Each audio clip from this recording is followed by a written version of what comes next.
Okay, everyone. Well, good afternoon today. So my name is Claudia Regal. I'm the director of the City of New Orleans Mosquito and Termite Control Board. And thanks for joining us this afternoon. And I'm super excited to launch a new webinar series celebrating the achievements of innovators in pest and vector control. So I think a lot of times, we're reading publications and we're interacting with lots of folks, but it is always great to know the history. And I think, some of the really important figures of our industry and really how they got started and where they came from and some of their achievements, I think, in their own words. So today it is my pleasure to introduce Mr. Ed Bordes.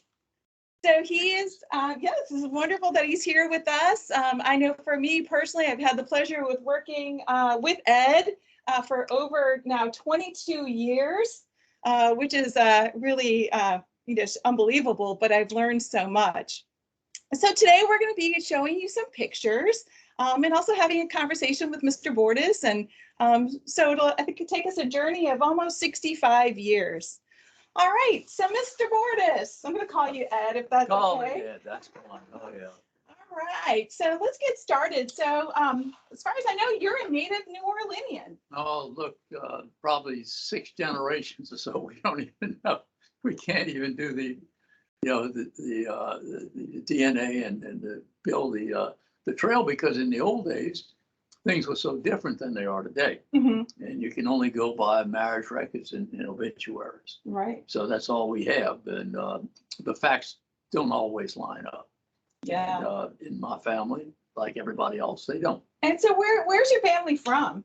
Originally, the Bordes side of the family is from Alba, France. Mm-hmm. And I had a cousin that went there and did a lot of research and found my great-great-grandfather's great-great-great-grandfather's home, which was probably home to Bordes for maybe hundreds of years. Mm-hmm. And you can see a picture of it if we have one. You see why we left. Yeah. It was horrible. I mean, you had chickens and cows that lived in the basement, and you lived on top. Well, there's, for New Orleans, I think there's so many people from Europe and Asia that, came to New Orleans from all walks of life. But I think that in the beginning, the Bordes family, there were a whole bunch of them. Half of them stayed in France. Half came here. Yeah. And the lineage came down through my great-great-grandfather. Mm-hmm. But and I know where all their homes were. The oldest house in Carrollton, below Clayton Avenue, was my great-grandfather. Wow. So, we have a long history in Carrollton. Great. And I believe we do have some photographs to share as well. So I believe we've got Astasia working in the background. If she could please move to those slides. There we go. So there's a picture of you. I think you were about, what, 1.5 or so? 1.5, 2 years old, yeah, something like that. And that's, in what part of town did you live in New Orleans? I lived in Carrollton, right on the corner of Pritchett and Dantee. Great. And this is my side yard. And as you can see, in fact, if you had the rest of those pictures, I didn't even have my little bathing suit on some of them. But we thought that might not be good. No, not for the presentation. So who are those two ladies? One of them is my grandmother, and the other one is a lady that worked with us for years. Wonderful. She and my daddy were partners in a little grocery store on Carrollton Avenue, off of Carrollton, Tulane Avenue, rather. Great. So, and she had a farm on, believe it or not, there were still farms on Tulane Avenue. Wow.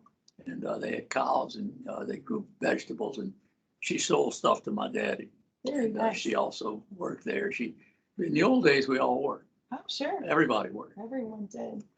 And so I think we've got a picture of you. The next one is, I think you were around 11 years old there at the time. So where did you go to school? In Conant Word Grammar School, which was a 1-block walk. And it was really easy, really nice. And, our neighborhood was totally mixed, totally, by rich, poor, by education, no education, doctors. My daddy owned barrooms. Mr. Casey had used car lots. I mean, just anything. Everybody. Everybody had 2 and 3 jobs during the Second World War.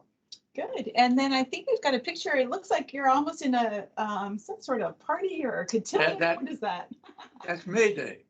Oh, Every May, the Catholic schools would have big parties and they would raise money. And I'm the little fat guy, I think, all the way on the right. I think we put a little arrow there to show everybody. And so high schools are a big deal here in New Orleans, right? So what high school did you go to? Went to De La Salle.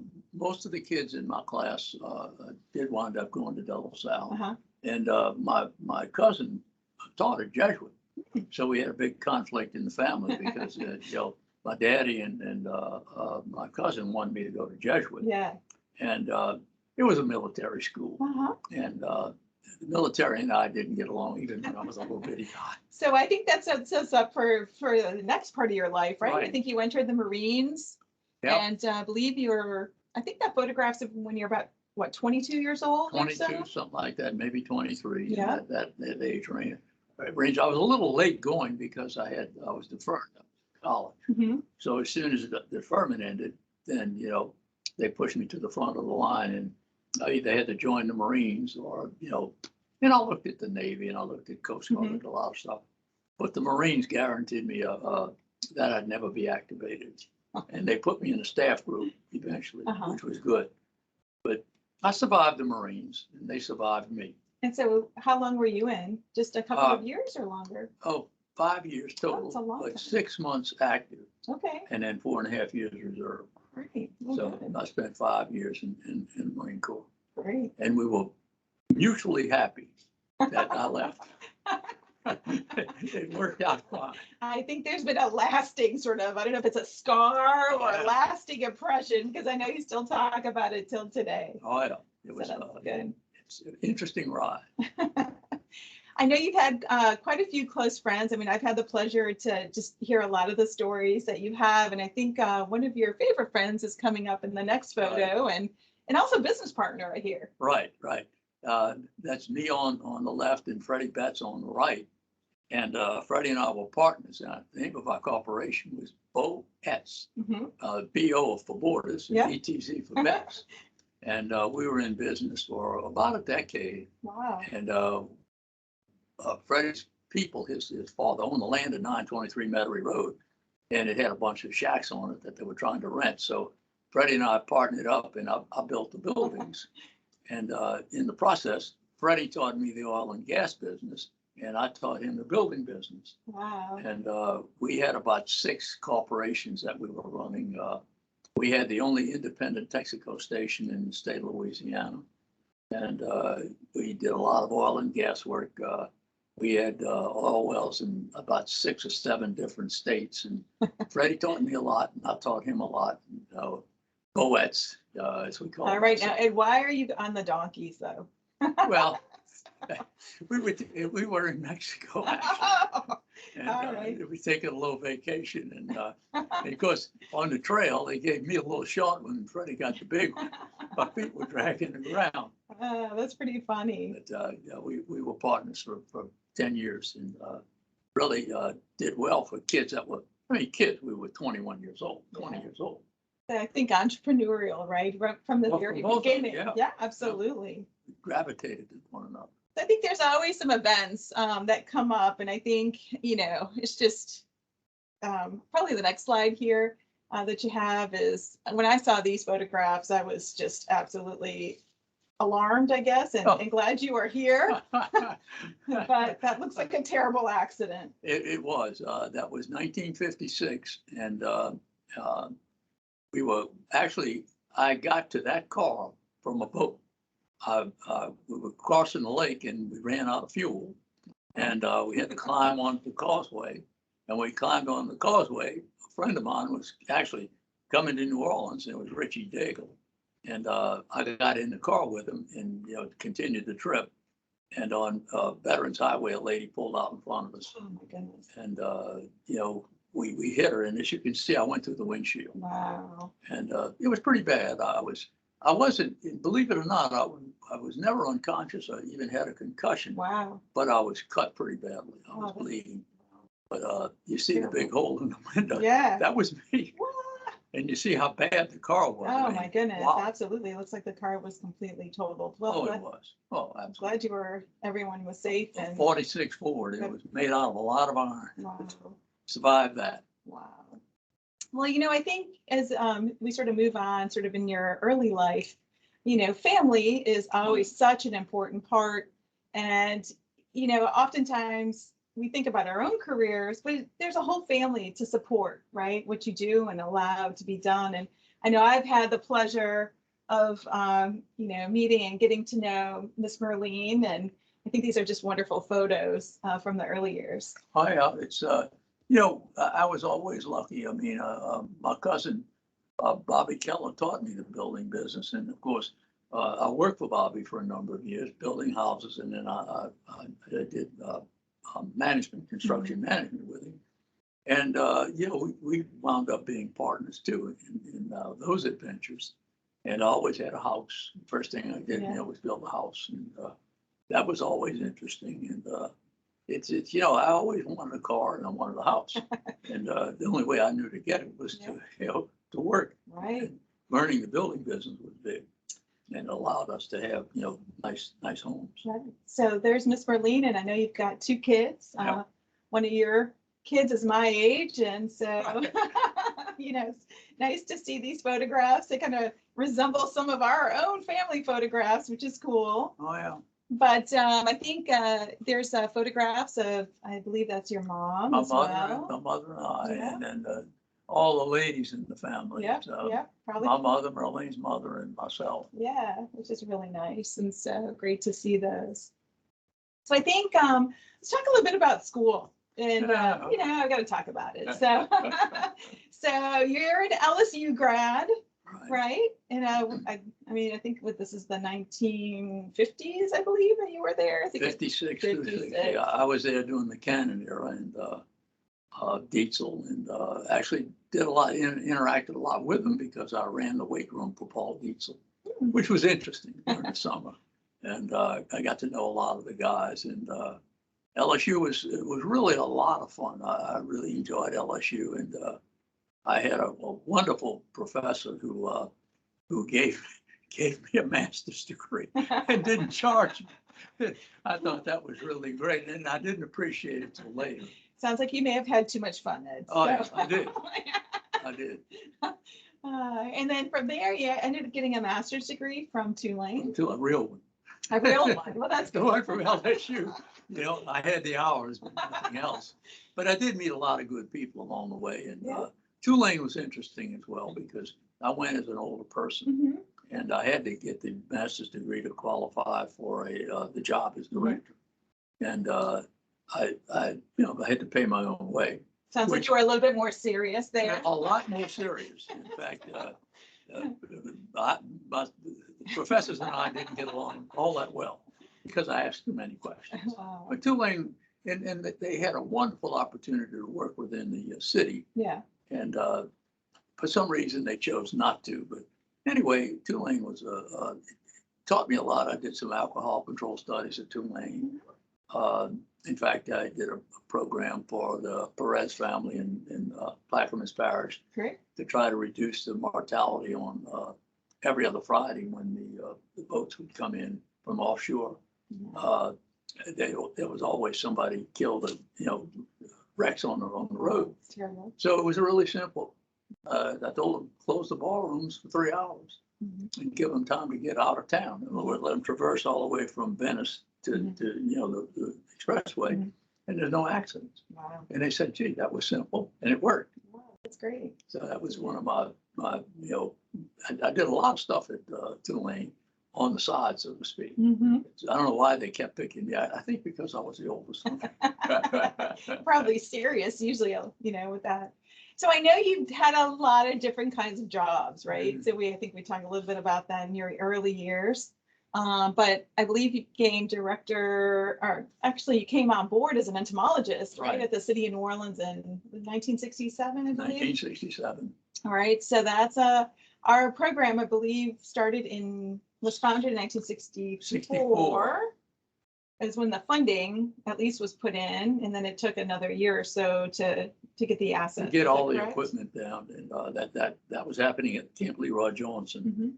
Mhm. And they started the new building during that period of time. And actually started in the new building. We were Okay, moving, relocating from Leroy Johnson to Lakefront. to the Lakefront Airport. So it's, and that picture of Charlie Anderson with the mosquitoes on his legs, Yeah, that next one, that's the way it was out in the east. it's incredible, when you look at these photographs and you compare it to today, it is so different. And, at that time, I guess they really, well, there was nothing. I mean, you guys started that program from scratch. Well, yeah, and the big thing with the program is they brought in George Carmichael. Mhm. And I thank him for that because that's Charlie's legs, I think. Charlie Anderson's legs. George Yeah. brought in the concept of source reduction, Mhm. which a lot of the districts, they would spray. And George's idea was, let's get to the source, which is water, and manage the water, Mhm. so we don't have to spray so much. And we did about 20,000 acres in Bayou Sauvage. Wow. And to this day, we still benefit. Oh, absolutely. Well, I can tell you that for sure. I mean, it's rare that we get these kinds of numbers, or at least that we There's don't nothing see like that. now. But yeah, so it's great. We have the facility at the Lakefront Airport. Right. And I believe, yep, we're just trying to get the slides going here. Sorry, I think some of these might be automated. But there's Yeah, there's the, and even Dr. Jung, and I believe that was the mayor of New Orleans at the Yeah, time, Hero, getting the program going. And then we have our facility. right. That's a Yep, that was built, and beautiful that's when you facility, started. And on the Lakefront Airport, of course, our Right. hangar is still there. right?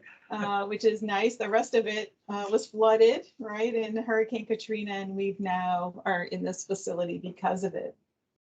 But yep, it was good. And so I think the other one, I think in what year was it that you became director? 1986, I believe. Yeah, So we're getting to that picture so everybody can see. But so Mr. Carmichael was still employed at the time. 86 is pretty much his retirement year. Yeah. He retired, and I got the job after that. So, for the first, 40, 50 years, only two directors. Yeah, not very many. I know. Just George and I. And, Yeah. George was a good man, and he like everything, Mhm. you can learn from everyone. And George was a different type of cat. He was in the U.S. Public Health Service. Mhm. And it allowed him to travel and Mhm. look at different things. Yep. So we all got to do that, and we benefited from Absolutely. his, traveling and looking at mosquitoes worldwide. Yeah. And look, I think that legacy of his legacy still lives to today. No Because doubt. you have to look and see what's beyond the borders and what might be coming. And I think that really helps so much with innovation, training, and then also preparedness, right? To know what's coming. And I think George did all that for us, and I was appreciative of, and what was good about George, once I was hired on there, he Mhm. pretty much gave me free reign. Right. He said, and we were able to do a lot of things. Yeah. And he was behind everything. So Great. it was a good, I enjoyed George Carmichael, and thank him profoundly for, the things that he did to let the program go forward and help the And program. help. And I think, one of the things that I find so interesting here is just sort of the sense of cooperation, collaboration. I know we've got a picture there of Dr. Jerry Martin. Right. I don't know the other gentleman, but, just bringing in new projects. And I think that was a Rockefeller project he had, correct? Yeah, we got Jerry Martin through Rockefeller, and it was a cold call that I made on the Rockefeller Foundation Yeah. to get the grant. And they said, well, how can we do it? I said, well, I have an association with Tulane. So I said, well, running through Tulane Sure. and pay his salary, that way. And Jerry Martin stayed with us for about, probably when the smoke cleared, about 8 years. That's great. And he's the one that introduced the copepods. Yeah. And he taught us a lot about source reductions and biological control, which we were one of the few programs in the U.S. that was doing biologicals. Yeah. And, we did the cannibal mosquitoes, we did the cyclops, and we did things that reduced the numbers and didn't take any chemicals. Sure. So for a while, the chemical companies didn't like me a lot because I wasn't spraying enough. You know, the spraying was always my last resort. You know, everything else was before spraying. And look, I think that same philosophy is today. Oh, yeah. I mean, if you look at, we're still working on copepods, right? And actually, we're hoping to go on a larger scale. And so just looking at that data and those projects from years ago and what has changed, what do we need to do new and innovate so that we can continue to keep Right. that green profile and integrated pest management approach. And you know, I always belong to the Sierra Club and Audubon and, you know, all the different organizations because we wanted those folks to understand what we did and let them be critics. Sure. The door was always open. If you thought I was doing something wrong, let's talk about it. I think, you know, and one of the things that's been so interesting sort of watching and looking at the history of this program is you've had people come in from all over the world, right, for training. And I think it's also afforded the employees to go to other places as well to really push out, you know, what is being done here in New Orleans. We did a lot of exchange work with source reduction in New Jersey because they were big into it, Florida. And we would actually send our people by name. Malcolm Besh would go in. He was our source reduction supervisor. And we sent him all over looking at, you know, how to manage water, salt marsh, fresh water, you know, sweet water in between, you know, because in Louisiana, you can drive down the road and find salt marsh, freshwater marsh, and everything in between. And the vegetation is all different. Sure. And we had some big vegetative surveys that we did for NASA. That really turned out because every blade of grass in Orleans Parish was photographed by satellite. So we knew everywhere all of Bacopa monarii was and all the different, you know, major vegetations in Louisiana because of those projects. And George got all that. That's great. You know, I was at NASA when the first spaceship came back. Wow. And good thing it was so small because they forgot a lot of stuff. It was a mess. Half of what they should have done, they didn't do. But it's like anything else. When you send somebody into space, you don't know what's going on. We learned a lot from that. Yep. Well, you know, we've been talking a lot about mosquitoes, right? But I think that people need to remember that there was a rodent control program through the health department at the city of New Orleans. Right. With a long history. And so, of course, we've got the roof rat, Nonori rat. Those are the big ones. But there's been a long history with all kinds of vector-borne disease, including murine typhus, right? Which I believe you were involved in doing some of the, you know, pretty important work at some of the control with the rodents on the lakefront, on the riverfront. Riverfront, we did have a murine typhus outbreak, and it was really pretty serious in as much as we had 11 miles of riverfront to deal with. And the rats were so plentiful that Dr. Harry Pratt came down from CDC and he stepped in one of the rat holes and we almost didn't get him back. You know, because the way the rats were tunneling, there were so many of them, once you started breaking it, you could break all the way through it in several tunnels. But we treated the entire 11 miles. We broke it into 10 different parts. And first you had to dust it to make sure when you kill a rat, the parasites die. Absolutely. So it was a huge project and very successful because for 2 years we really had no problems. Right. And we don't actually get cases, you know, of murine typhus. Of course, that's what keeps me up at night if you really want to know. Well, but right now you have the Geophis flea, which is, you know, Geophis flea is the indicator. Yeah. When you start combing your rats and you have Geophis fleas, you could have a problem. That's right. And the homeless people and the rats that we have right now. It's a big problem. It's a huge problem. Really, it's a huge problem. They've had it in different cities. And so we need to make sure that we don't have outbreaks with it. No. But I think, you know, something that has made this program really well known is the situation with Formosan subterranean termites. I know. It's incredible. I grew up in Illinois, outside of Chicago, and I never, ever thought about termites, right? But if you come to Louisiana, especially in our metro area, you really have to be on it. So can you talk a little bit about how it was and a little bit about Formosan subterranean termites and how they came into our New Orleans? Well, the actual original introduction was after the Second World War, and the original shipments out of Hawaii to the industrial canal when the plant, the Michoud plant, was actually building Packard engines, and the Packard engines were used in tanks and PT boats. So the PT boats carried 3 engines, 2 hooked up, 1 ready to hook up. So as soon as an engine would go down, they would hook up a new one and they would ship the other one to New Orleans. You go to pick up the crate was gone. Termites had consumed the crate on the way over.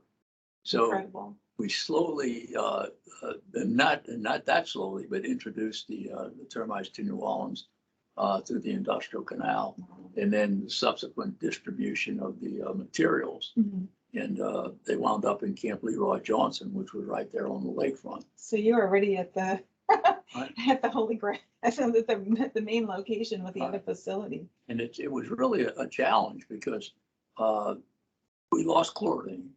And once we lost chlordine, we were losing control before chlordine because the Formosan was, the colonies were so huge.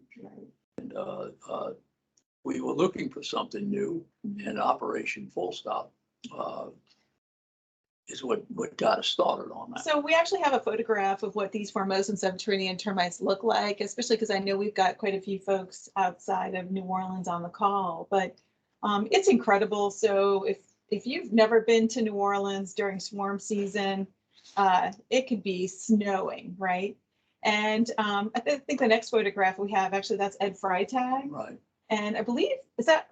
A huge carton nest. Yeah, it's a huge carton nest. I think that's Perseverance Hall. Perseverance Hall, right? That's exactly where it is. So can you tell me the story, or tell everybody the story about, I believe is it the Cabildo, where there was a ball, I believe, and We had the Cabildo, and they would rent out the space out there for events, and people wound up eating more termites than sandwiches. I mean, I shouldn't laugh, right? Yeah, but it is pretty funny. It was bad when they swarmed, and the Cabildo, the Presbyterian, and that whole Jackson Square area. Yeah. It was, everybody shut down. In fact, Wow. people who rented from the city, that lived in the Pontalbas, actually slept in pup tents inside their apartment because they couldn't sleep in the beds. That's so crazy. Termites were so abundant, in the Pontalba apartments. Can't even imagine that. Oh, it was horrible. Yeah, I'm sure. And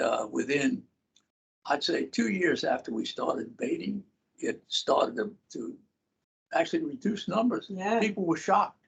And to this day, we still do surveys down there. But Operation Full Stop gave us a real big leg up on controlling them in the French Quarter. Yeah. So I think we've got a photograph. The next one here is, we'll be remiss here if we're not talking about Dr. Mike Carroll, right? Right. He was our assistant director for a while and then became director, but that's the early days of all of you working with termites and baiting systems. Right. Mike and I, the first bait systems that was sent to us didn't work very well. And we took we were working with Joe Malden, and Joe was doing a lot of research on the Gulf Coast, and he's the one that sort of coined the phrase, there are only 2 kinds of houses in New Orleans, ones that have termites and ones that will. And that's the way it was. I mean, no doubt about it. Over time, your house will be infested with termites. Absolutely. I mean, just so many swarm castles. All over. And next picture. Yeah, it's the city of New Orleans employees. So you guys have been working with termites for a very long time. Yeah, well, Ed Freitag and Jack Leonard, you can see you go on to the photograph with Jack Leonard and Bob Melia was his name. And they're the ones that pioneered the use of infrared, to detect termites. And it worked. It did.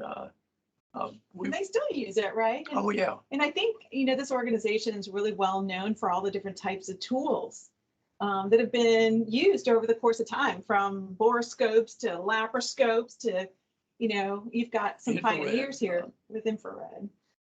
And, absolutely. I think that, what we did in the French Quarter it was probably one of the most successful endeavors that USDA was ever involved in. Oh, there's It's no popular. doubt. Yet everybody loved it because we were killing their termites off. Sure. And learning along the way it was a learning process for all of us. Yeah. And we still learn. Still learning.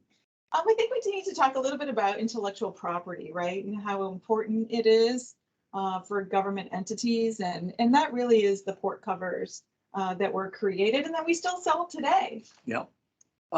It's like anything else. We had 186 holes, I think, in the Pontalba province.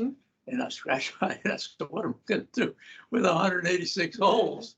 And after a year or two of development and scratching our heads, we came up with this expandable plug device that, like you say, we still sell to this day. But it allows you to open and service the baits and put it back together and nothing flat compared to, at first we had drill full holes and put the anchors in. It was, it was too labor intensive, but it's worked fine. And it's like anything else. Dow, and I worked very closely with them during the development of this process. And they hadn't even thought about borings and, baiting under concrete until we showed them. I said, it's 108 square blocks in the French Quarter, and you got about two blocks of, mud and grass. The rest of it's concrete. I mean, I think that's been a huge issue. And so it's worked, and it's worked all over the world. The advent of the borings and also the above ground baits has made the baiting system work.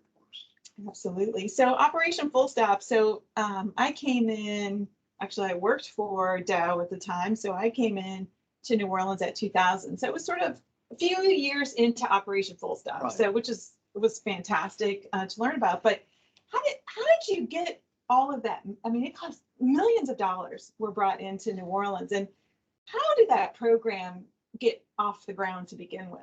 Well, it was actually, I talked to Mark Morrell, who was the mayor, and we had a long discussion. I said, I brought this thing as far as I can bring. Yeah. I need political clout to go further. And he set us up with the Conference of Mayors, blew a bunch of us up to Washington, and we started meeting with all of our elected officials. Right. And Bob Livingston got involved with it a little bit, and it all turns out we had about a 13 or 14 year run of millions of dollars coming into the city. And we figured it out one day, and it was like maybe $120 million came through the city. It was a lot of money in 13 years. And it was pretty well invested. I mean, it's like anything else. It was combination operational and research. Right. And you need both. You need to be doing research so you can go operational with it. And it worked out fine. And to this day, we still absolutely benefit. I mean, I think, probably this predates me, your stories of Gallier Hall and not Gallier Hall. Yeah, well, that Gallier Hall too. Right. But the Pontalbas and the Cabildo, they're just incredible with the number of termites. And we just don't see that anymore. I mean, we'll get some activity, but not to that level. So if you look at, I think, just a lot of innovation has come through. So if you look at just a little slice of the French Quarter, just so much concrete, but there's a lot of green space back there. And I think that whole baiting concept really has helped, this region. And I think the slide that shows the LSU Ag Center, New Orleans Mosquito Control, Termite, USDA Southern Regional Research Center, pest management professionals, they were a big part of it. Huge. Bringing the pest control operator into this was huge. Absolutely. Because we don't have the manpower or the ability to service 108 square blocks. Right. And they do. Yeah, right. And, the property owners and tenants and, it turned out to be a heck of a nice project. And still, to this day, it's successful. Absolutely. Very much so. So I think we've got, we've talked a little bit about the French Quarter, I think is important.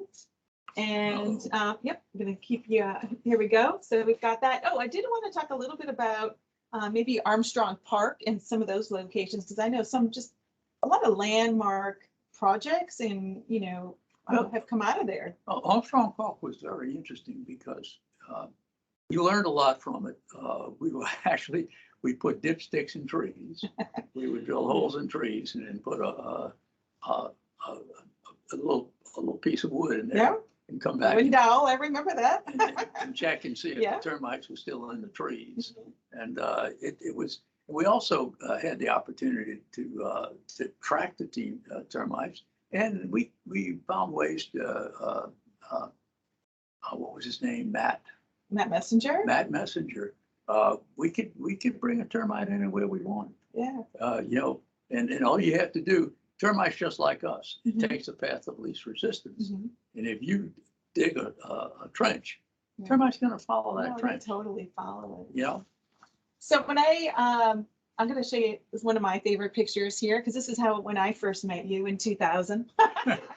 This is what you look like, right? And look, and I think you're in a baseball field, right? Oh, So yeah. you love baseball. I still play softball. In fact, I just got my flyer yesterday. That's great.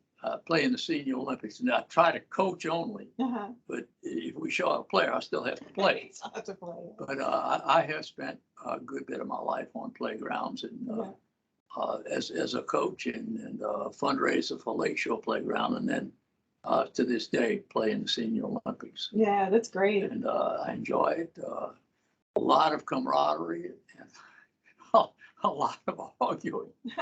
It's A fun. lot of arguing, but It's super fun. it's been an enjoyable part of my life, and I still do it. Oh, But I'm sure. thankful that I can still do it. Oh, yeah.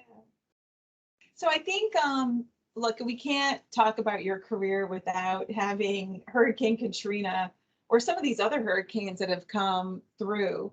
I know for you, Camille and Betsy as well. Right. And I mean, New Orleans has no shortage of being impacted by really terrible hurricanes and storms. And so those are just, I put a list there, just a few that you've been. I think that the big one was Camille for us because it was a Gulf Coast. And the three counties along the Gulf Coast, the Air Force came down here. They sent 2 C-123s and we had our DC-3. Mhm. And we wound up, they took 2 counties and we took 1. And their planes were so bad that they wound up doing 1 county and we did 2. Wow. And we worked with them fairly well. But, you know, the difference in the military is that they kept changing everybody. In other words, you'd have the pilot in command would be Joe, tomorrow with Bob. Mhm. And the same with the guys inside the airplane. And they really didn't have a program for maintenance or safety or anything else. And I wound up, before it was over with, I designed a spray system for the Air Force and gave them all the specifications. And it was like $18,000. And I wish it still was $18,000 yeah, well, then. not like that anymore. But they wound up being able to spend $80,000 for the same thing. But we did a lot with the Air Force, and we worked with them on droplets and deposition. Yeah, and, I mean, we'll add for anyone who's interested on the line with it. We'll get a publication list. I believe we might even have one that can go in the chat. But look, this program's had an aviation program since the very beginning. Yeah. And so much work has been done, like you're saying, in spray systems and droplets and deposition and all of that. So, you know, it's very important to have that. Didn't you wind up finding some DC-3? I did. Somehow or other, it's not, I think this is another version of the presentation. Sorry. But that's But okay. we'll add some photographs there for folks that are The interested. DC-3 was the first plane that we did both high altitude and low altitude spraying. Mhm. And the high altitude is infinitely safer, less dangerous. And, you know, it all depends on the pilots and placing the droplets and wind currents. The stuff we studied to spray New Orleans was always challenging because we have the river, we have the Gulf of Mexico, we have Lake Pontchartrain, we have Lake Borgne. I mean, the winds come from 4 different directions at once. And it makes it very difficult for spray operations. But, you know, we spent a lot of time developing the DC-3 and developing the droplet deposition system. So let's talk a little bit about Hurricane Katrina. So I think we've got another slide, one more. Yeah, well, Next some of that, slide. And that is the Civil Air Patrol right, that I believe you came in on. right. They flew me in, and we were the first one when we were approaching Lakefront Airport, and I could see through the hangar. I said, "We have a problem," and we still had one plane left in there. We had the nose through the door. So, And just a little funny story here. So by this time, I started in 2004 at the city of New Orleans. And so, of course, 2005 comes along, right? And actually, I'm going to just tell the story because I think it's funny, but I got married a week before Hurricane Katrina, right?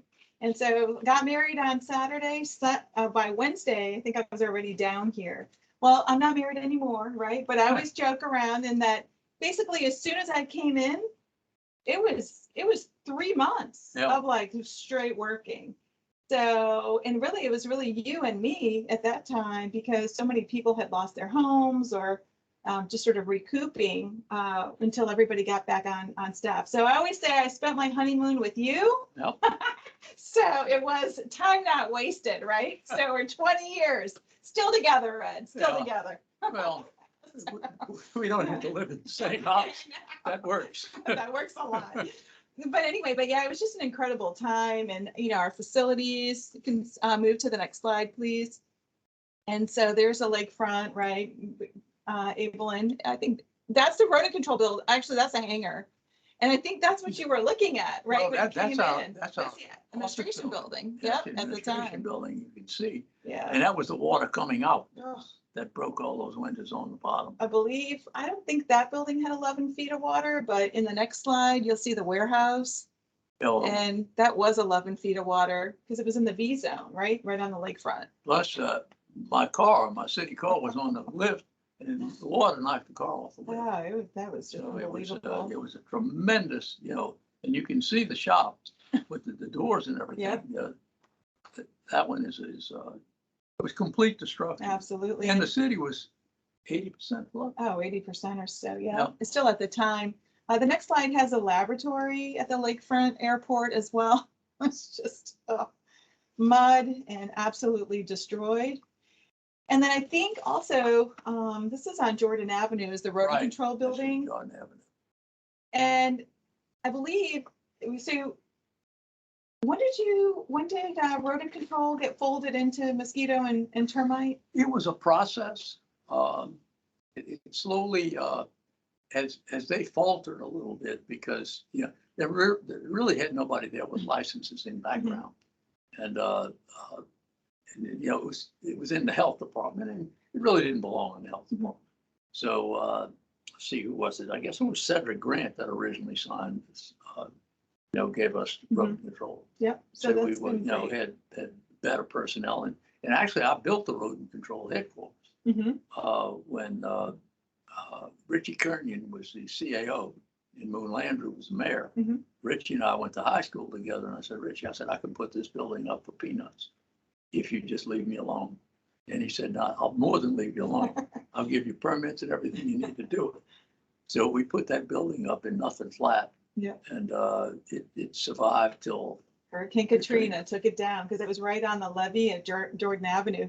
And actually, after we had done all the FEMA paperwork and all of that, one day we went to that site and the building was gone. Yeah.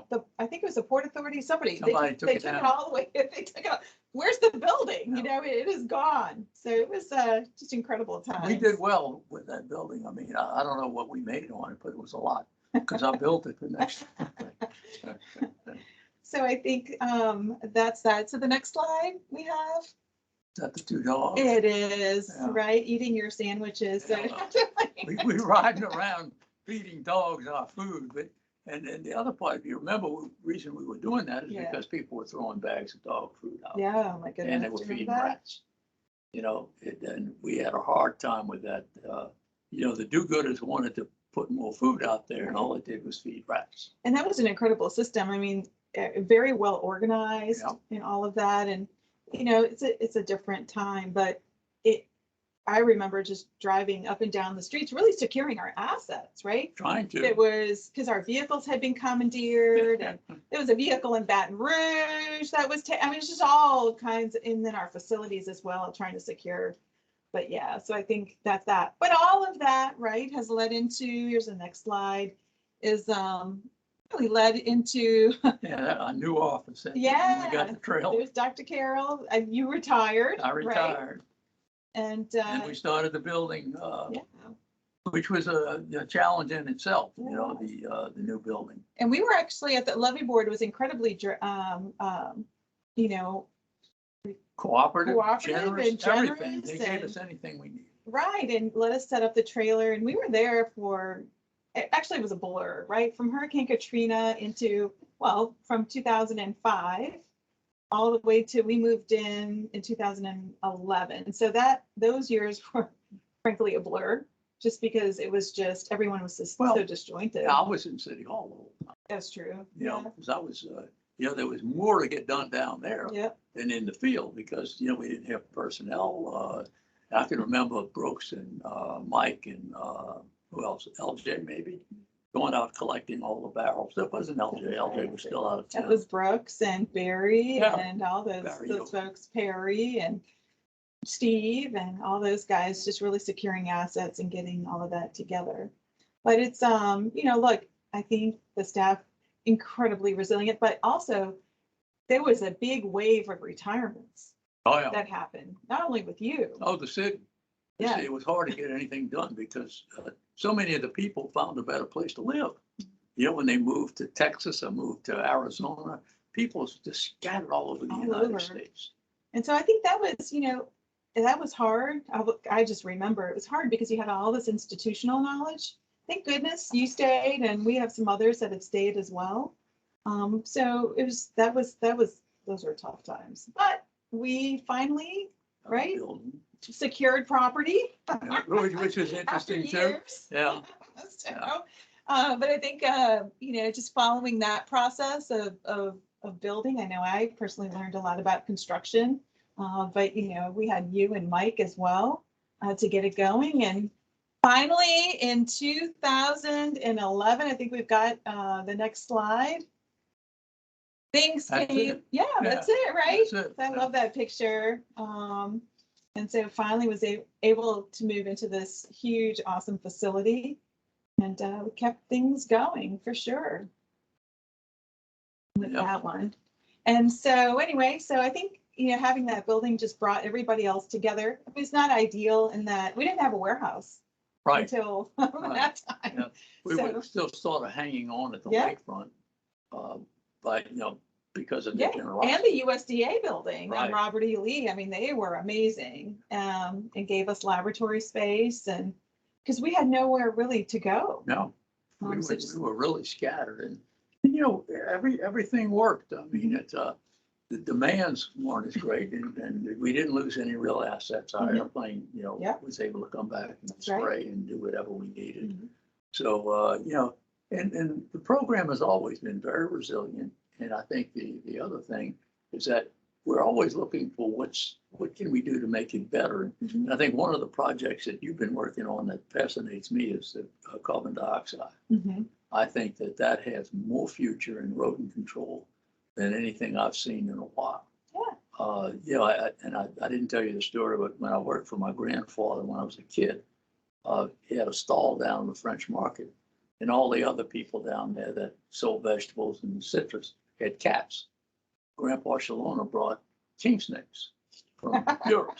And I'm telling you, we had the prettiest king snakes hanging on the ceiling. We did. And and like Grandpa said, these other poor people, when the cat catches a rat, he said, it's a mess. He said, I come to work in the morning, there's a little calcium pellet on the floor. And we like that. We're not huge advocates here for cats doing rodent control because No. we know it doesn't really work. It Okay. doesn't really work. You know, let me tell you, the female cat is not going to fool with a rat. They don't want any part of it. I don't blame them. They don't even want to fool with squirrels.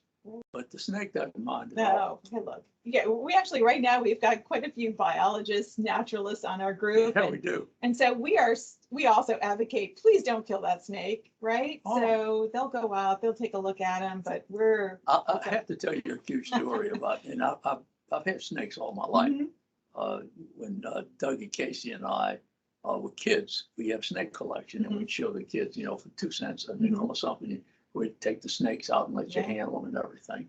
And I always had trouble with the king snakes biting. And, it took me, I never did figure that out. I said, guys, I'm being nice to you. I clean your cage, I feed you, and you still bite me. Yeah. So I was talking to a real herpetologist one day, because I'm an amateur herpetologist. And he said, well, what's your schedule? I said, well, I guess because the king snakes bit me all the time, I would save them for last. He says, that's your mistake. He says, you've already cleaned all those other snake cages. And when you put your hand in there, it knows like that you've been around a snake, and they bite you. Oh. So it finally, I said, well, you're right. And because Dougie would come in there and grab the king snakes, and they wouldn't bite him because he wasn't cleaning the You cage. can't hesitate with snakes, not at all. Oh, and let me tell you, I've been bitten by snakes, I don't know, 50 times. But the bottom line is, every time that snake bites you, it scares you.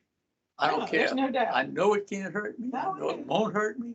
But boy, when that thing strikes you, it's like it's a human reaction. You can understand absolutely. it's a biblical creature. Oh, yeah, the for snake. sure. So sort of bringing back to 2014, right? We had our 50th anniversary, Yeah. which was so awesome. And it was great to be able to have it in the new building at the time. So we had so many people, cooperators and friends and everybody come and visit. So I don't know if you want to touch on No, that. that was really interesting because, I've been around for most of this. The only thing I missed was the initial purchase on the old fog. But everything else I was part of. And to see some of the older guys that worked with me, worked against me. And, it was really fascinating because even the people I had fired said nice things that I didn't understand. But anyway, maybe they realized that I wasn't wrong. I might have been right, but not. I did have some that didn't think that of me. But that's okay. When you work with a bunch of people for 50 years or so, you have the good, the bad, and the ugly. Absolutely. I mean, but they all showed up. Yeah, but Ed, look at our Christmas parties. I mean, unfortunately, we've not been able to have, big parties because of COVID for the last 2 years.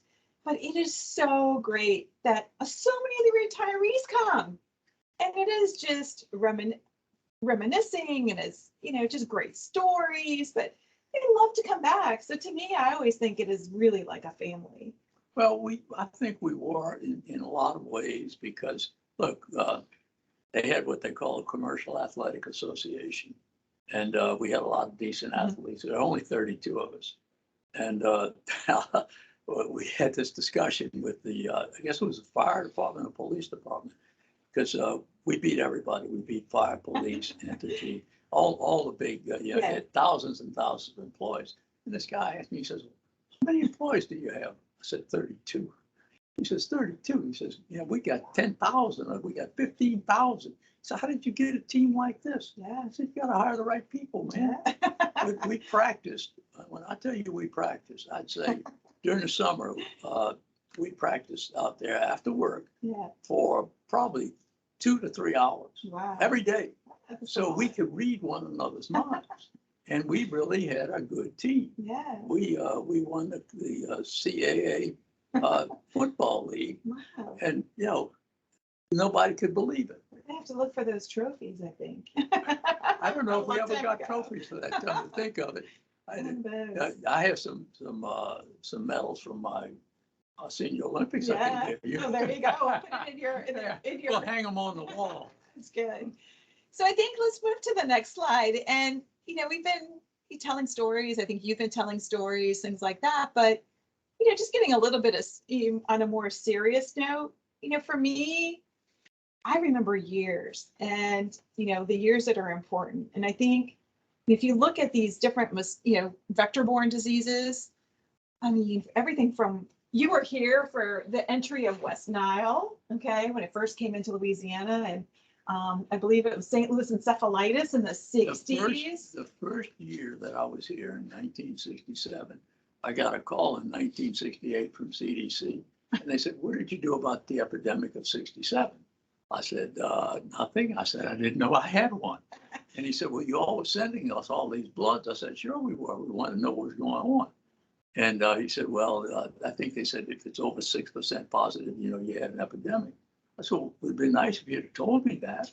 And they didn't. Wow. So 67 and 68, we had St. Louis really big outbreaks, and it was centered around Audubon Zoo. We used to go in there and bleed birds every morning, actually. And we built the foundation with CDC.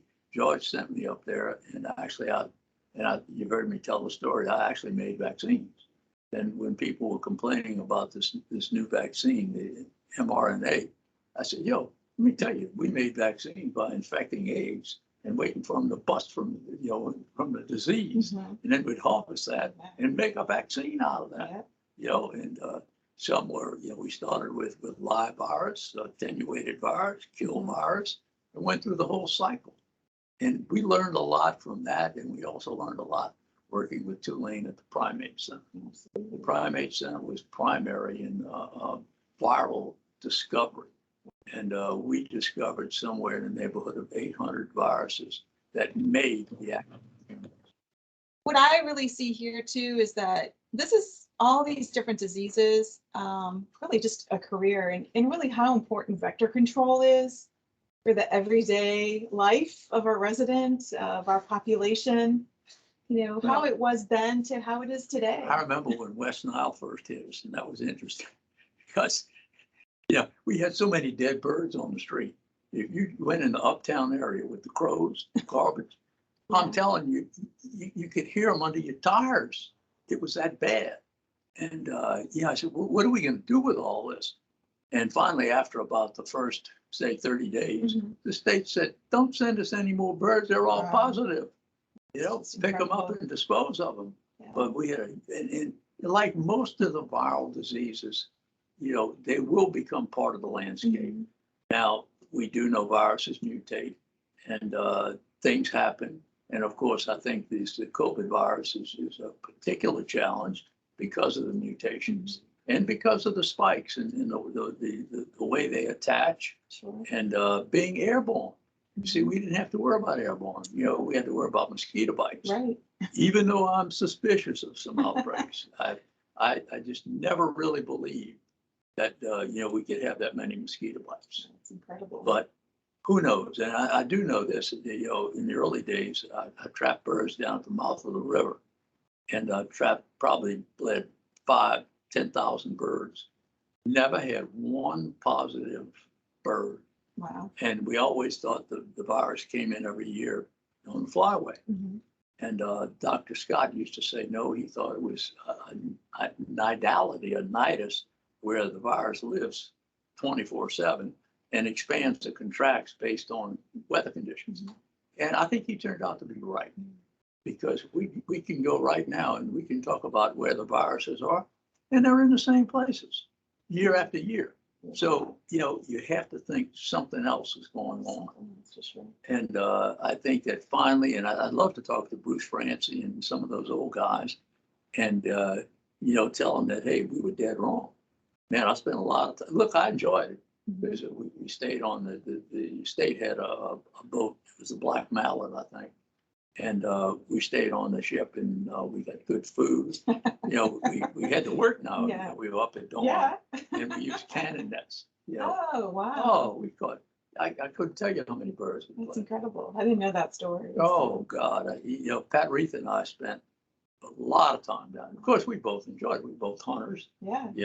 Being out in the mouth of the river was probably super cool. Oh, yeah. I'd do that again right now. And so I think sort of going to the next slide as we wrap this up is just there's so many different things. We didn't even talk about bug moths, right? And so many other things that this agency has gotten involved with over the years, but I don't know if you want to touch That's on another that. cyclic. I mean, Yeah. the buck moths come and go, and what was interesting is that there's a virus that builds up, and of course, anytime you have a monoculture of anything, you know, the viruses are going to find it, and that's what was happening with the buck moths. Every 10 years or so, we'd have a big outbreak, and then the viruses would take over, kill them off. And Steve Sackett did a lot of work with the buck moth caterpillars, and we did a lot of good for the arborists and the people who were trying to treat the trees, because we found out that you could kill them a lot easier with a very, very low dose of a pyrethroid compared to using this nasty stuff we have to mix. It was a water-soluble mix. It's horrible. Oh, wow. We stained automobiles. I mean, oh, God. It's not good. When we first started spraying the buck moths, I thought we were all going to jail. Oh, my goodness. Well, I think, you know, for sort of the next slide here, you've been retired for a long, I would say semi-retired, right? Because Yes, it's actually not really. You're here every day. And, you know, at least from my standpoint, I'm incredibly grateful to have been able to work with you pretty much on a daily basis, and, you know, and really continue on. And so we still have very exciting times, right? Especially like right now. Right now, we're in the process of purchasing a helicopter. Yeah. And I'm, you know, and as you all know, I'm not a big fan of the little bird. But as I educated myself and people educated me, you know, on the drivetrains and the difference in the turbines and the piston engines, it's a much better craft than it was, you know, when I turned it down.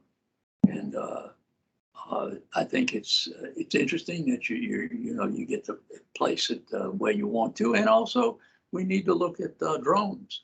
Drones will be a big part of the future of our business. Yeah, absolutely. And I think that we need to make sure that we're on top of that, and we have some new people that have come on board that can help us with it. And I guess I'll just have to swallow hard and look at the helicopter and smile. Go for a ride for sure. Oh yeah, look, I rode in a lot of them. Yeah.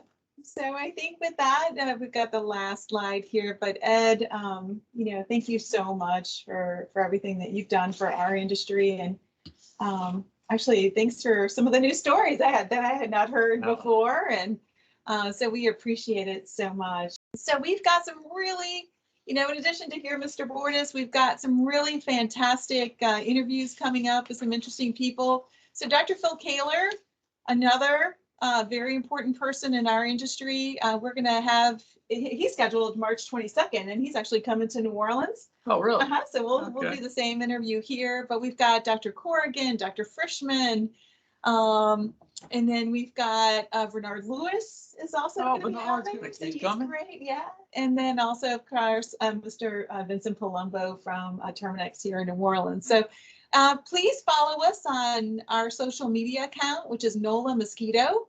And if you'd like to be added to our email list, our distribution list, we usually send out lots of different kinds of educational opportunities. Please email us at education@nola.gov, and we'll make sure to add you onto our distribution list. So with that, Ed, thank you so much for your time. I enjoyed it. It's been fun. And everybody, thank you so much for joining us today. Have a great day.